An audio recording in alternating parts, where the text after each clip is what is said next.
just push through. Like when I came here to start the teaching job, it was partially great, but then horrible at the same time because of loneliness for people that come here in the beginning because it's the first couple years you got to get through, in my opinion. It's the Mhm. first couple years of being alone with yourself because if you in your home country the whole time, you may not be given the necessary silence to really hear yourself. You have to look through what you think someone is doing, right? Because you don't always know the real reason why someone's doing something. Just because it looked like it's mean or something doesn't mean it. It could be innocent. So be a little patient with people.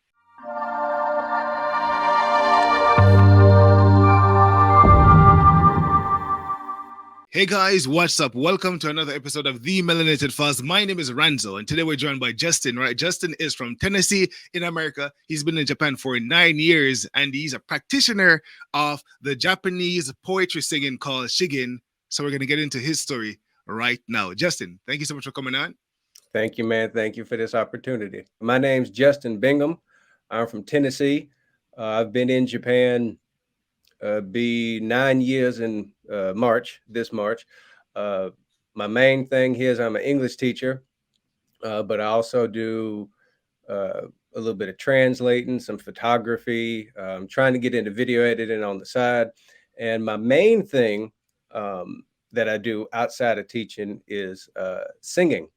It's not my job. I'm not a teacher by any means. I'm just a student of it. But I've been learning um, what is called shigin. It's basically traditional Japanese and Chinese poetry singing. I've been doing that for about 8 years, and I love it. It's like my main focus right now. The particular style I do goes back to Kyushu, I think about maybe 60 some odd years ago for the particular style that I do. But there's many, many different styles of Shigin throughout Japan, which is kind of fun because you get to compare different styles. Give us something. If my teacher ever watches this, I apologize. I didn't warm up well enough. Real quick, just to show y'all, because I got like all my books with me. I want to show you if you ever came to a lesson, and I think this may be the same with whatever style you do. One of the first songs you'll learn is Fuji-san, Mount Fuji. And again, if my teacher watches this, Sensei, I'm sorry for how messy my stuff looks, but this is, let me see if it focuses. This is what it looks like. You'll notice that it's written in Chinese, and then next to that you'll have the Japanese way of pronouncing it, and then the red marks, that's basically your voice. So if you were to sing it, this is what the first part of Mount Fuji would sound like. Senkaku kitari asobu ungai no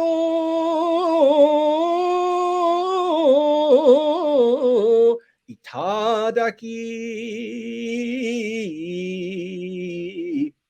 See, I made a little bit of a mistake right there, so I hope teacher for real don't see this. But yeah, that's kind of what it sounds like. Kuni yaburete. はい、じゃあもう一回最初から覚えたね。はい、春坊。春郷徒歩。はい。国破れて山川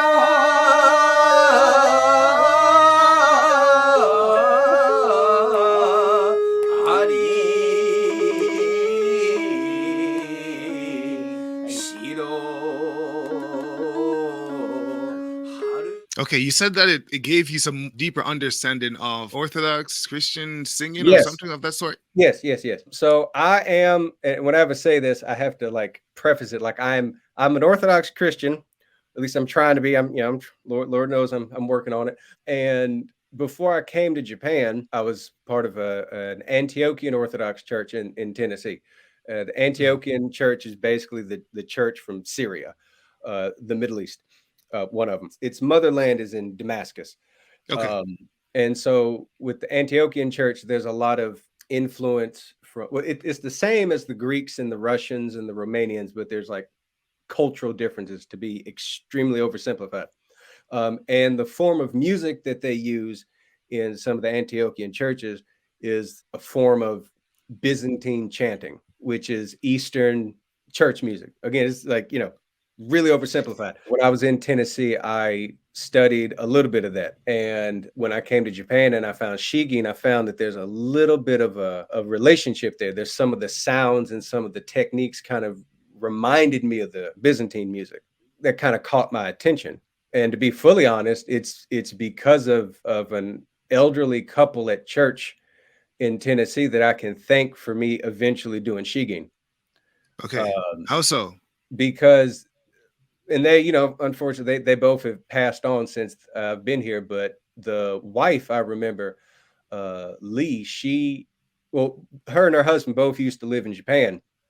And the wife, she did flower arrangement.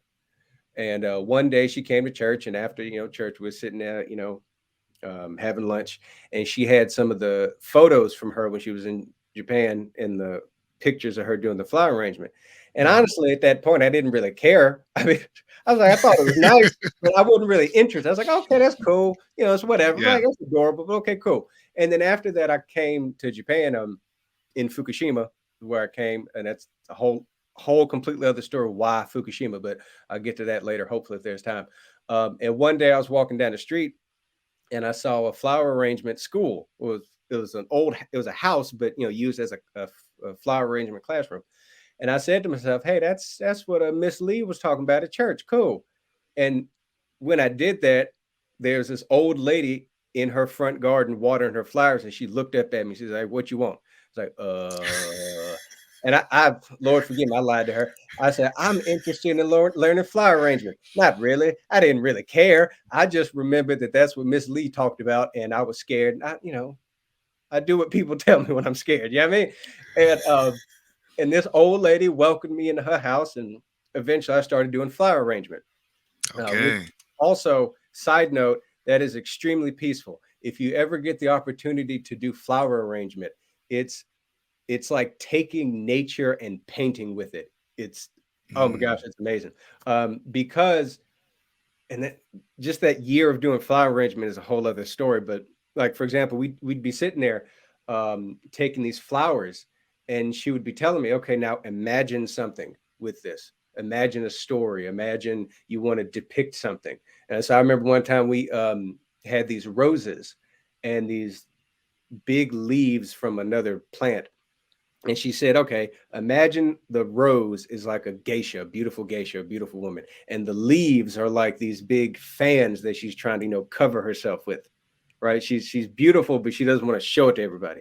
And so just that in and of itself kind of taught me this, I don't know how to explain it, like these deeper ways of expressing things. With just flowers, you can express all these other deep things, which honestly, I started thinking of church iconography, how when you go into like an Orthodox church, you'll see all these icons, but when you describe them, you don't describe them as being painted. You describe them as being written, right? Because the colors will have meanings to them. If you go to even if you go to like an Ethiopian church, right? Ethiopia is one of the oldest Christian communities in the world. And there's a lot in common between the Ethiopian churches and like the Russians and the Greeks, right? And so you'll see a lot of the themes shared in the church paintings, right? And you'll have these colors will have these super deep meanings. Gold will be eternity, green like the invisible world, things we can't see. So getting into Japanese flower arrangement, it kind of really clicked with that. It was like, okay, so we're taking these simple things, these little flowers, and try to express deeper meanings. Like, yo, I dig that. And then one day we were doing the flowers, and I think I saw on her desk, I saw one of these books, and I was like, yo, Sensei, what is this? And she's like, oh, this is Shigin. I was like, yo, this is kind of cool. What is it? She's like, oh, it's music. Okay. And then she sang a little bit of it. And I was like, yo, that sounds cool. Especially a lot of the what do you call it, the vibrato and the accents and how you just sing it. It just sounded really nice. And then there's a little bit of that echo of sort of the Byzantine music. Now, I'm not really good at singing the Byzantine, but like, the Psalms, right? You know, like Psalm, I think maybe in the version of you may be used to this, maybe Psalm 23 was like, the Lord is my shepherd, I shall not want, right? And so like if you were to some people, if you were to sing that in like a Byzantine style, like the Lord is my shepherd, and I shall not want, something like that, right? Oh Lord, I need to practice that again. But hearing that kind of made me think, okay, wait, I'm in Japan, but they have a form of music that's, it's not religious music, it's in no way connected, but there's something here that connects me back to where I'm familiar, right? This is something that can connect me back to home, just like the Ikebana thing was. When I started doing that, it made me feel, okay, this is something that people I know back home talked about. Now we have this shared thing.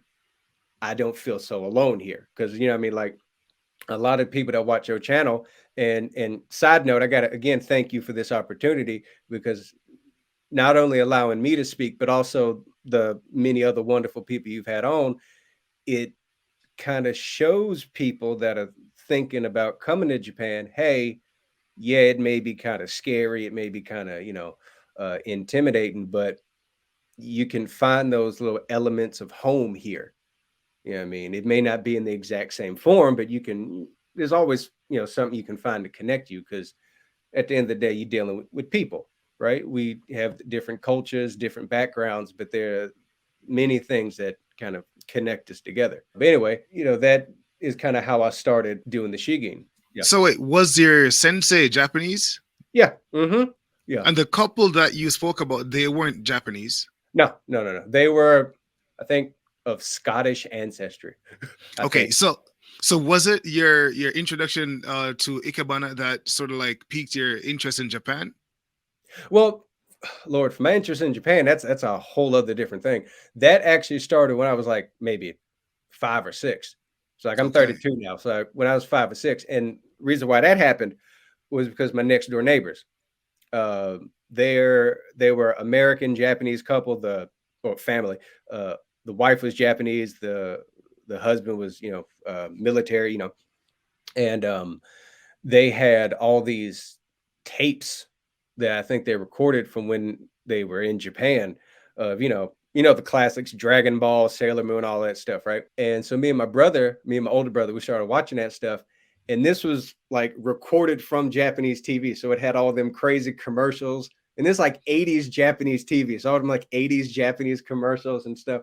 And me and my brother had no idea what they were talking about. But as soon as I saw that stuff, I was like, I love this. I have no idea what this is, but I love it. I need it. I remember me and my brother would run around the house and yell at each other, ski, right? No idea what that meant, but it sounded hard though, right? We saw that on one of them tapes. I was like, yo, man, this sounds hard. Ski. And now, I mean, it makes sense because I like my brother. I love my brother, right? So I guess it makes sense to run around and say that. But no, it was because of them. It was because of that family, because that was the first non-American culture that I remember being exposed to. And you can go to ask my mama. I told my mama almost every day that, mama, one day I'm gonna go to Japan. I'm going to Japan. Like, I need to go. And I still can't fully explain what that felt like. It felt like I have to come here. You know, I'm sure other people that you've talked to, they and you yourself probably can get it. It's like Yep. you need to be here. You know, Yeah. I still don't know fully why, but you know, Yeah. and then I was able to, for the first time, come to Japan in 2010. And that was in Fukuoka to study abroad, you know, just normal study abroad for about like 4 months. Okay. Oh man, it was amazing. My whole dream came true. It was wonderful. I was like, oh my Lord, I'm in Japan. Look at these vending machines. Look at this little bottle of water. Oh Lord, look at them Kit Kats. They're so adorable, right? It was amazing. And then I had to come home, and I hated that. Oh Lord, I hated that. It was so painful. But then the Eastern earthquake happened, and the tsunami and everything in Fukushima, and that happened. Okay. And then 2011. 2011, yeah. And that, I think that's the one thing one of the few things that I've seen on TV that I couldn't watch, right? Mm. But then my university, I'll say it, MTSU, go Raiders. They ended up doing a what they called an ambassador program with the Fukushima University. And this was apparently their first time doing this. So, I was fortunate enough to get picked out of, I think, 26,000 people at my school. They picked 10 people. And it didn't have to be the Japanese program, just anybody. And so I was real blessed to get accepted in that. And then, so for about a week and a half, we went through Fukushima. We went past the power plant. We went into some of the areas destroyed by the tsunami. And, I remember going in, they had us in this big like water reservoir thing that was filled up with mud. And we were sitting there digging out, cleaning stuff. And I sat there and I picked out like a cassette tape, a Disney brand young girl's shirt, and like a little bag. And that was wild. We went to the coast, and you see the houses and they all destroyed. And I remember, I don't know why I did this, but like there was just, the Genkan, just the entranceway. It was just that and just like the cement foundation. So I took my shoes off and kind of just walked in. Because, when you go inside somebody's house, you take your shoes off, right? I don't know why I did that. I just, And so from that experience, I was like, okay, yeah, no, I'm going back to Fukushima. I'd never heard of Fukushima before that. But then I was like, no, I got to go back. So, I did that. And I found an English teaching job. And then they asked me, hey, where you want to go? I was like, I want to go to Fukushima. They're like, huh, interesting. Don't nobody really ask to go there. It's like, yeah, I know, but, I want to go there. And it's like, all right. And then when I got the call for when I'm supposed to depart, they told me, interesting, you leave on March 11th. And I was like, huh, okay. And I got to Japan on the 12th, but I left on March 11th. So that'll, And then, I was in Fukushima for about 4.5 years. And that's where I met my sensei, who is, I basically just call her grandmama now. Me and her have had some wonderful adventures together. And, I still call her, see how she's doing. God willing, she'll be 90 this year. Okay. So, that's my, in my heart, that's my grandmama here in Japan. And my parents know that too. They always ask and see how she's doing because and I've met many wonderful people here, but my first sensei really helped make Japan feel like a home, and that took some time because, she doesn't speak English and I had studied Japanese before, but this was real stuff coming from an old grandmama who would like constantly reference World War II, right? Because you talk about how when I would talk to her about how like just joking, like, grandma, you need to learn some English. It's like, I can't because, during the war, we weren't allowed to learn English. I'm like, grandmama, but the war. Oh, wow. Oh, wow. That was a thing. Yeah. I mean, she said like there weren't, you wasn't really allowed to use a lot of English words. And, okay. And also I got to see her World War II box. So basically her life at that time during the war, like I remember she told me one time she was walking down the street and she saw a building get blown up. That's what she told me. I was like, really? Dang. And because of her, one time we did a little performance. Me, my boy Tristan, who was my coworker at the time, he went back to the US though.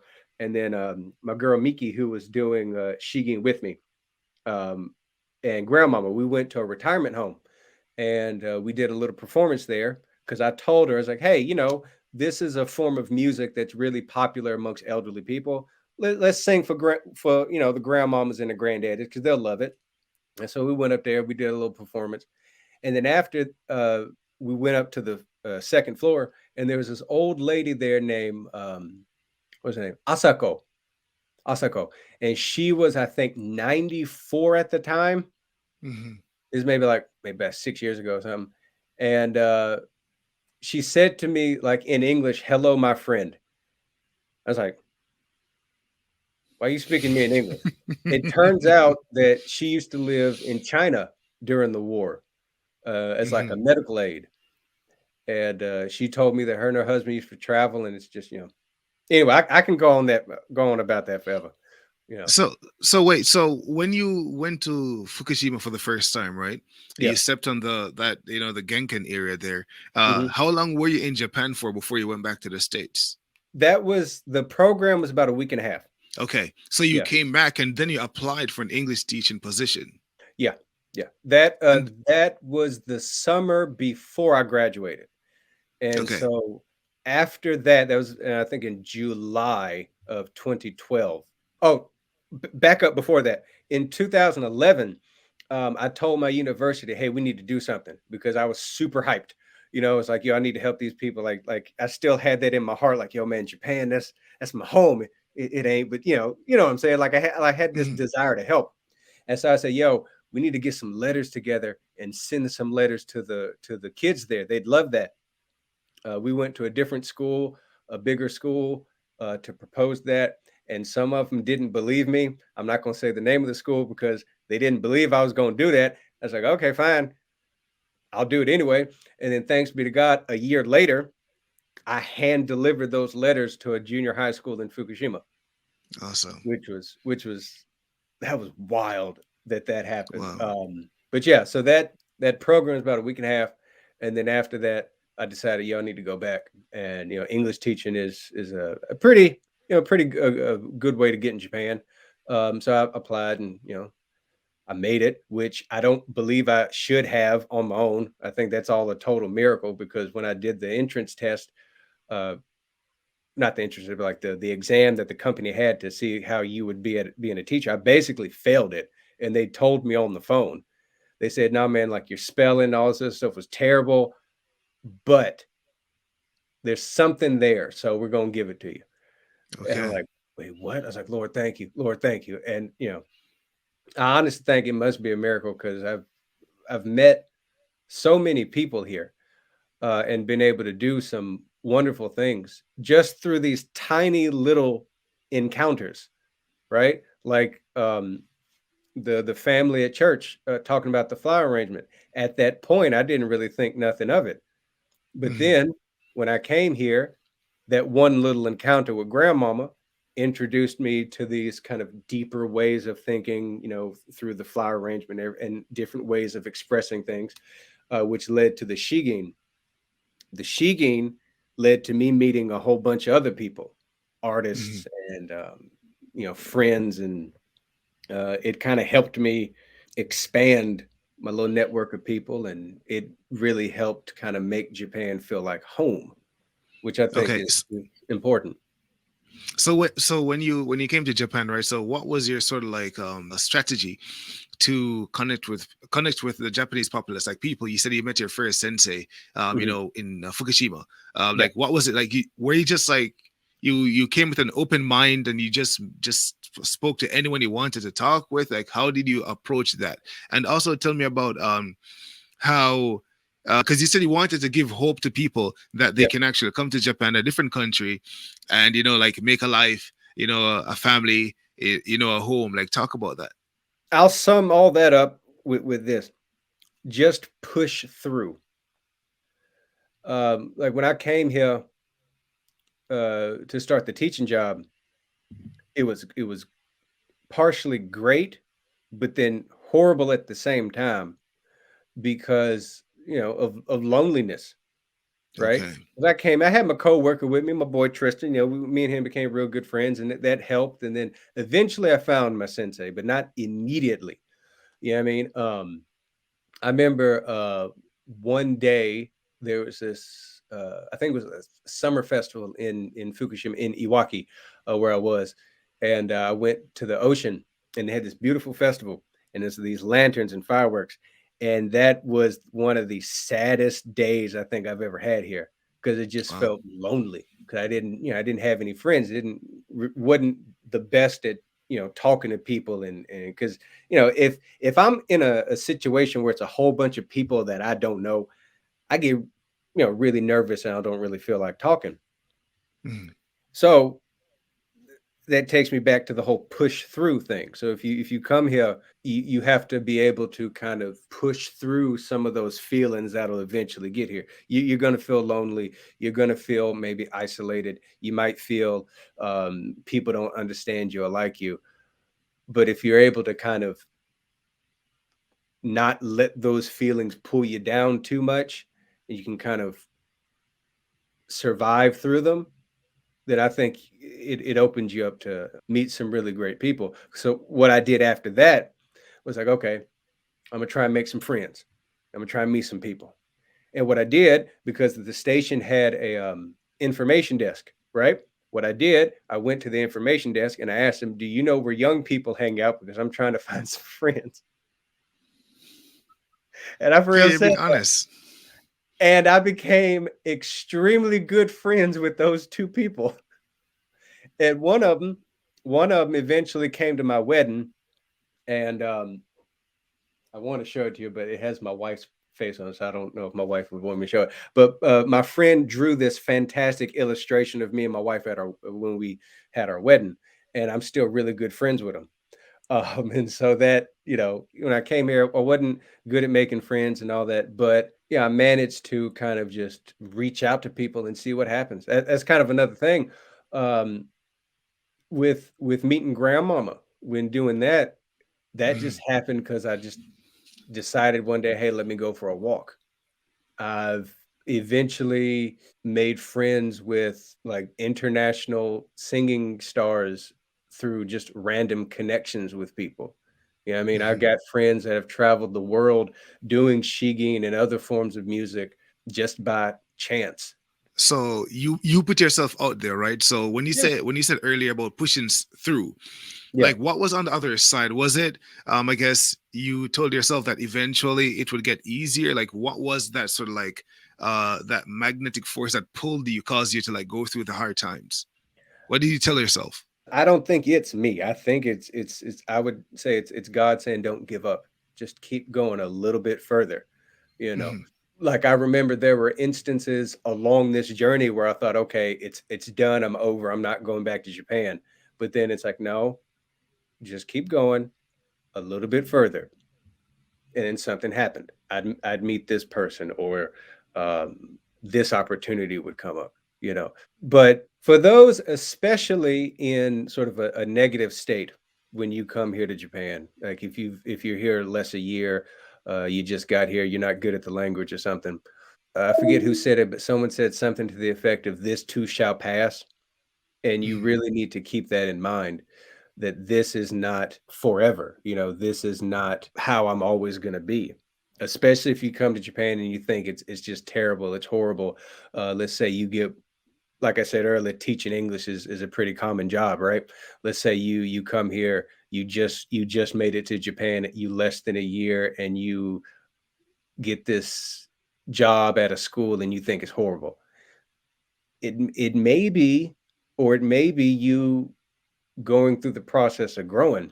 I remember when I got that job in Fukushima, my first day, my first lesson, the first day of the first week of me on my own, the student got mad, stormed out the classroom, and ended up having like four of like the most important people in that whole company calling the school to see if everything was okay.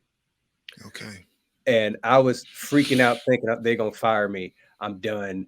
Oh Lord, why? Like I was panicking. But then later on, about a year or so, year or two later, because that pressure forced me to kind of grow.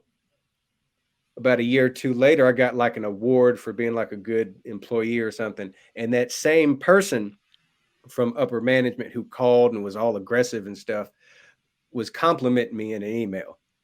You know what I mean? So I think for people that come here in the beginning, because it's the first couple years you got to get through, in my opinion. It's the Mhm. first couple years of being alone with yourself. Because if you in your home country the whole time, you may not be given the necessary silence to really hear yourself. Like you always surrounded by familiar voices, familiar situations, and you don't have the opportunity to be silent.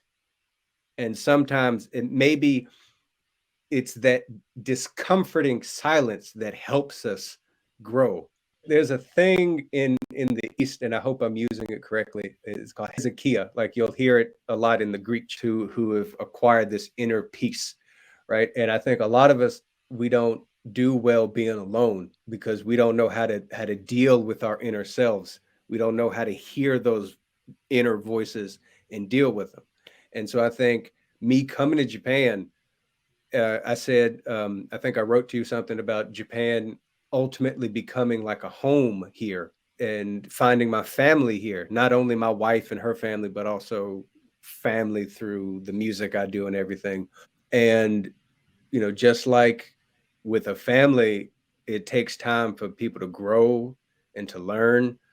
I think it's important if you come here, you need to take some time to learn and grow into yourself, and that takes getting through in some cases, some dark days. But if you look at it as this is me learning a layer to myself I was previously unaware of, then it's not necessarily struggling, it's studying. You know what I mean? Like I find myself often saying, like, God, help me learn a little bit more about myself today. And to connect that with Japan, I think the longer you live here, the longer you learn, you are just dealing with people doing the same thing as you. They trying to get through each day and they're trying to learn a little bit more about themselves. The language is different, some of the background is different, but when you find ways to connect with people, and for me, it was through art and music, not only do you discover that kind of shared humanity, you may also discover a way to describe yourself that you were previously unaware of, right? So again, to tie it back to like the ikebana, right, the flower arrangement, that helped me find ways to describe myself that I was unaware of before.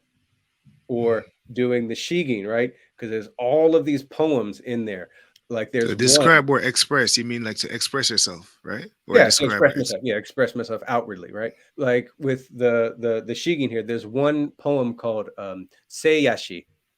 And Seiyashi is essentially about a person who goes away from their home, like far off, and one night they're looking up at the moon and to oversimplify it, they miss home, right? And how many of us have come to Japan and then just felt homesick, you know? And that poem, I think, was written at least like 300 years ago, but there's still, hey, that's something that I can relate to, right? I think the person who wrote that, Dihaku, I think Dihaku was, I think, a Chinese poet. It's like this man lived about 300 some odd years ago, maybe more, completely different culture, completely different time, completely different country. But I can dig what he's saying. I know that feeling of feeling lonely, you know what I'm saying? And so I think you most definitely can make Japan a home. You can live here, you can thrive here, you can be prosperous here. Not only thinking in terms of financial success or popularity, but internal thriving, if that makes sense. You can come here and feel peace. You can come here and find a home. You can come here and find friends. You can come here and discover a new side to yourself that you maybe are unaware of. You can come here and find ways to articulate yourself in new and interesting ways. And you can also give a little bit back. So like me, with the Shigin lessons, I've often introduced them to like the Byzantine music, which most Japanese people have not heard of. They've heard of gospel music. I'm from Tennessee. I love gospel music. They've maybe heard of like some Gregorian chant, but they've never heard of Greek chanting or the Arab chanting or how the in the Ethiopian churches, how they use these big drums and so it gives me an opportunity to share some things with them that they maybe didn't know. And it gives me an opportunity to learn. And there's this constant helping Cultural each other grow. exchange. Yeah, cultural exchange. So how did you meet your wife, and how has that been in terms of, two cultures coming together? Do you guys have kids? No, Okay, so how is it together, like the cultural difference and all that? How has it been? And how did you meet your wife as well, if you want to disclose that? well, how has it been? It's been an extremely wonderful, painful growing experience. And yeah, I'm sure my wife would tell you the same thing when she's here.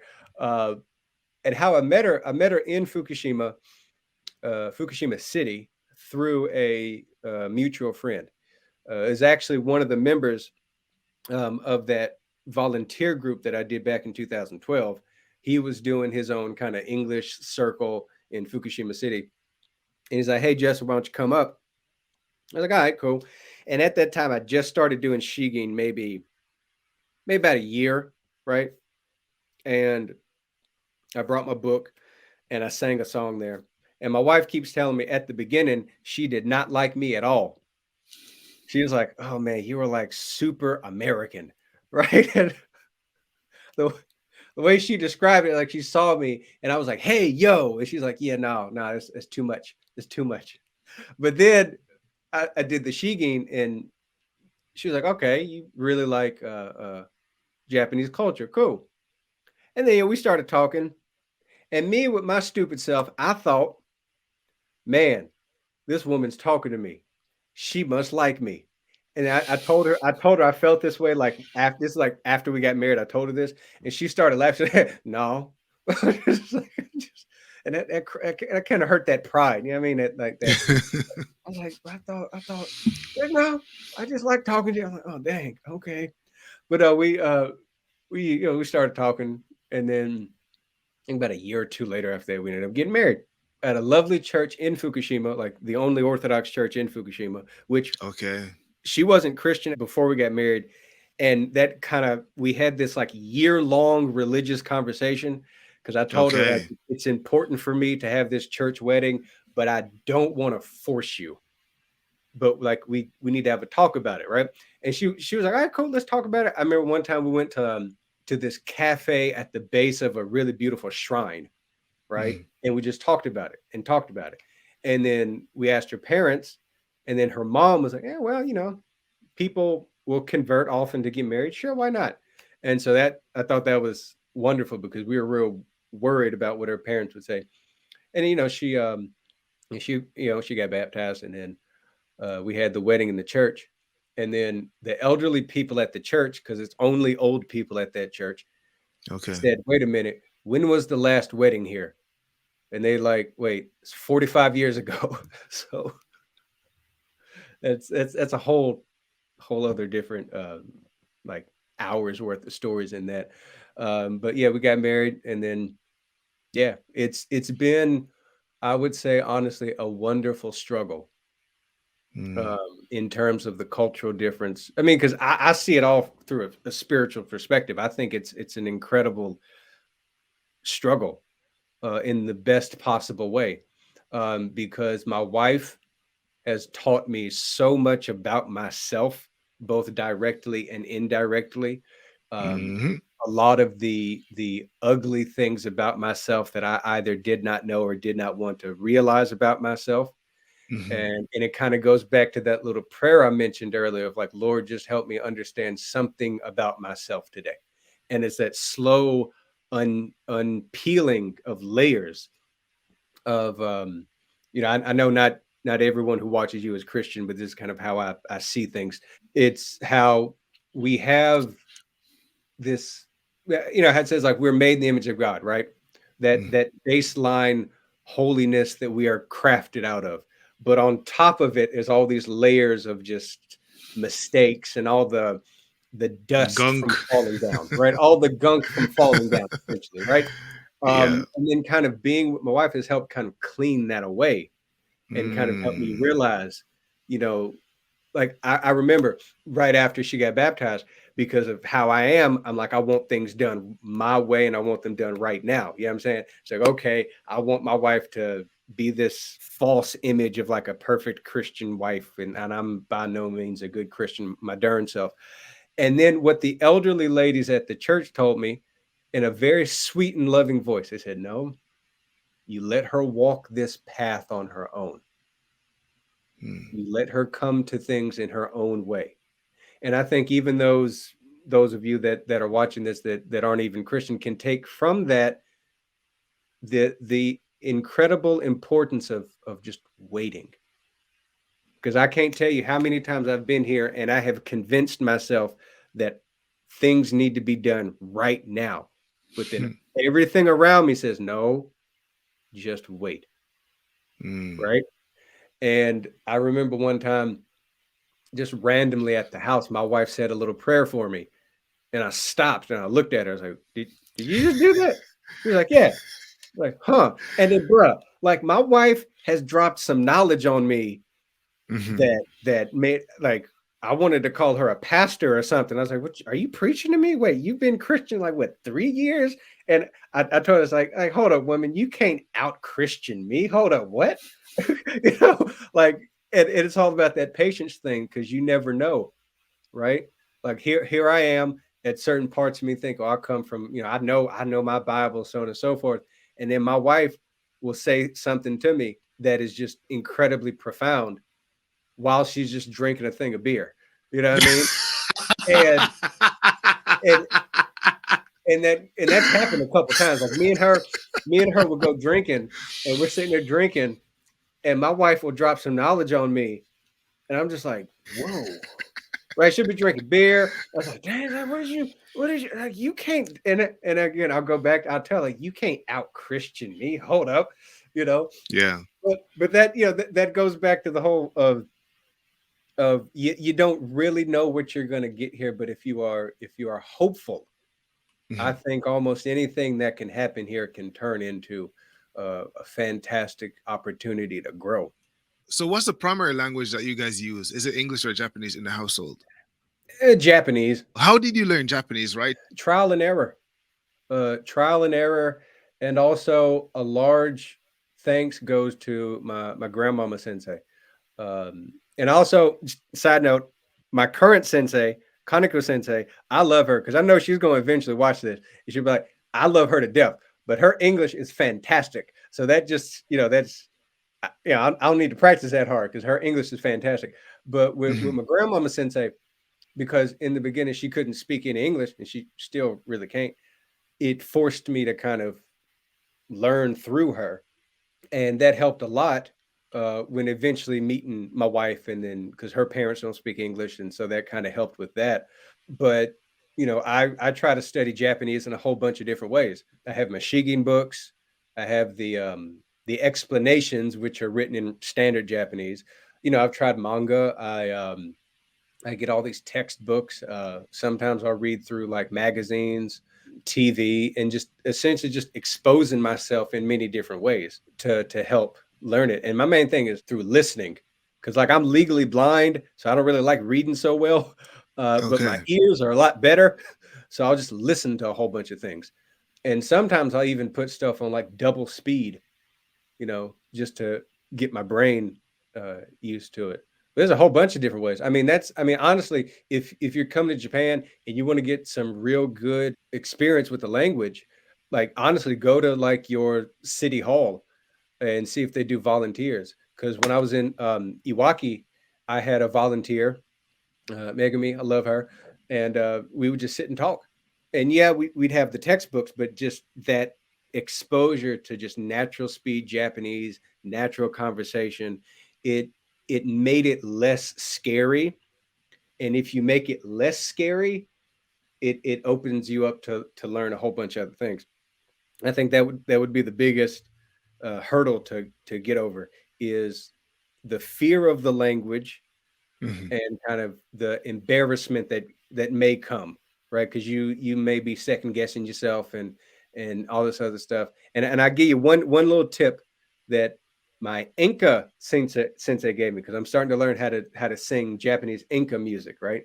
And my teacher, she told me, when, like, for example, when you sing, if you're nervous and you don't have confidence, the audience can quickly hear that. And it's kind of the same. Like if you don't have confidence when you speak, it's not going to get you as far. It doesn't matter if you make all the grammar mistakes, if you forget the kanji. There's a whole bunch of Japanese people that forget kanji and make mistakes, seen it all the time. But if you have that confidence, that's what's going to help you learn different levels to the language and open up doors for you. And that's what's going to, really help make Japan feel like home. It's not the perfection of the language. It's not necessarily the hours you put into studying, although that does help. It's more of kind of letting go of that fear, man, and just really coming like it's an adventure. Some bad things could happen. It's not like you going into a different world, but you are coming into a whole bunch of different possibilities. And I think if you stay positive with it, with the language as a base, for example, then it can be real fun. I'll put it like that. Okay, so what about finally, what about your Black experience in Japan? Like, what has that been like for you over the last 9 years in comparison to America? Like, what has your experience been like being Black in Japan? Well, for me, it's been mostly interesting. I'll put it like that. Because for me, with my family, I have a whole bunch of ancestors and makeup in my family, primarily Black, but I got a whole bunch in me. So I've had people kind of do the guessing game of where I'm from.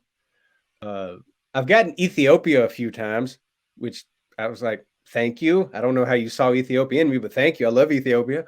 I've gotten Filipino, right? It's like, okay. But mostly it's been good. I've had maybe one negative experience, but it didn't really bother me that much. I had one elderly person refuse to take my class because I was, Okay. the color I am, and but that didn't bother me. Like I remember the people in the school, the staff, they kind of pulled me aside and they looked real serious. I was like, what's up? He's like, he doesn't want to take your class. I'm like, why? It's like, because you're Black. I'm like, okay, all right, I don't care. I pray he has a good lesson. You know what I'm saying? Like, okay. But that didn't really bother me that much. Overall, it's been good. And it's also been an opportunity in some way for me to show Japanese people, hey, the things that you love about your culture, your music and things like that can also be appreciated and reflected back to you by people from different cultures and different colors, So like I've done a couple Shigin contests. So a lot of the big record labels in Japan will have their own Shigin contest. And when I go to those, I don't necessarily go to win. I kind of just go to meet people. And I remember a few years ago, the head of one of the record labels was there. And at the end of the contest, there's like hundreds of people sang and hundreds of people were watching. He said, there was a foreigner in the audience there, wasn't there? And I said, was he talking about me? He said, yeah, he's talking about you. Raise your hand. I raised my hand and said, him right there. His outside is foreign, but his heart is Japanese, is basically what he said to me. And so, it's been an opportunity to kind of show, yes, I look different than you, but we got a similar heart, which I think it goes back to saying that, there's a lot of opportunities here to, start necessary conversations. Like I've had good conversations about race and things like that here in Japan, and it's helped. I've told them about my parents remembering the Jim Crow South, my grandmama and granddad are remembering the fountains. I've told people how, and this will be my last thing. I've told people how like my grandmother got her name from my great grandmother's best friend, who was a slave owner's grandchild. And I say that to emphasize when I told the Japanese people that, yeah, you can have two people of very different ethnic and cultural backgrounds. And I think the granddaddy of my great grandmama's best friend possibly owned her family. Possibly. I don't know about that, but they were best friends until the day that elderly white lady died. they were the best of friends. And my daddy said he's only seen her, my great-great-grandma, cry like a few times. And one time was at that woman's funeral. And that's where my grandmama got her name from. And so I think with this channel and talking about race and things like that in Japan, it similarly to how Ikebana helped alter how I could perceive things, having some of these helpful conversations could help alter how Japanese people see things, and then how we see things, having this necessary conversation. Indeed. Any advice for Black people looking to come to Japan? Briefly. Come here. Come here. Okay, come here, and this comes back from the whole Christian thing. Be forgiving, because you're not coming to a country where people know everything about everyone. It just like wherever you come from, there's good people and bad people, there's intelligent people, there's ignorant people, there's open-minded people, there's closed-minded people. That you're gonna find them all here. But don't be dissuade. Is that the word? I don't speak enough English nowadays. Don't be put off. There we go. Don't be put off. I told you I don't read a whole bunch. Don't be put off by people looking at you or wanting to touch your hair. Because I've had that happen. I've had a whole bunch of people want to touch my hair, and I just let them do it, because you have to look through what you think someone is doing, right? Because you don't always know the real reason why someone's doing something. Just because it looked like it's mean or something doesn't mean it. It could be innocent. So be a little patient with people. You know what I mean? I've had people want to, like I said, touch my hair when it was longer, and I just let them, because I can tell they don't mean anything bad by it. And that could help start a conversation. That's the most important thing, is getting those conversations started. So, if you Black and you come to Japan and you think Japan is like a place where they just don't understand Black people, be patient, and then you could be the one to start that conversation. You could be the one to tell them something that they didn't know. If you come here and you think Japan's just going to love you and embrace you because you're a foreigner, you might find some people that do, but you're going to find a lot of people that don't. But then even if that's the case, don't get pushed off by it. Take it as a learning opportunity. Okay, maybe I was wrong with how I thought Japan would be. And maybe this kind of rough spot is teaching me a little something I needed to know. So essentially, to all y'all Black folk that want to come to Japan, come here. Well, when they open up, be safe and everything, but come here and be as open-minded as you possibly can. And find yourself a grandmama or an old Japanese granddaddy, because they make the best food and they just gonna like adopt you right away, hopefully. So, yeah. Oh, by the way, side note, not about me, but like I've met here, mainly through church. I've met people from Kenya. I've met people from Ethiopia. I've met people from, I think, Uganda. I met a couple in Fukushima from Eritrea, right? So there's, opportunities to meet a whole bunch of different people. So if you're Black, if you think about coming to Japan and you're worried, don't be. It's a beautiful place here. If you have, I think, the right, a healthy mindset, and you're open to forgive people and listen to people, and you're also willing to go through the growing pains of learning about yourself, then I think you can, oh man, you can kill it here, man. Most definitely. Okay, where can people find you online? You can find me on the gram. Do people still say the gram? The gram Instagram at Shigin _gaijin. So it's SHIGIN_GAIJIN. I'm mainly active on there. Also, I have like a YouTube channel, which is, I have two. I have one for my Shigin, which is Shigin Gaijin, which is in kanji, I'll send that to you later. And then there's my kind of Christian focused kind of vlog, is a Orthodox in Japan, Nikolai the Traveler. But my main thing is Instagram. I also do kind of photos. I'm trying to build up my photography skills. So I also do that as well. But yeah, y'all, hey, hit me up for real. I like talking to people. If you're trying to get into like traditional Japanese music, like shamisen, koto, shakuhachi, shigin, any of that type of traditional Japanese arts, holla at me. That's my thing, man. I love it. And I love introducing people to other people. That's one of my favorite things. If you come to Japan and you're trying to do something, if there's any way I can help you, if I can introduce you to somebody, I'd love to, because I've been helped so much here. I just want to give it back to people. All right. All right, Justin, thanks so much for coming on. I appreciate it.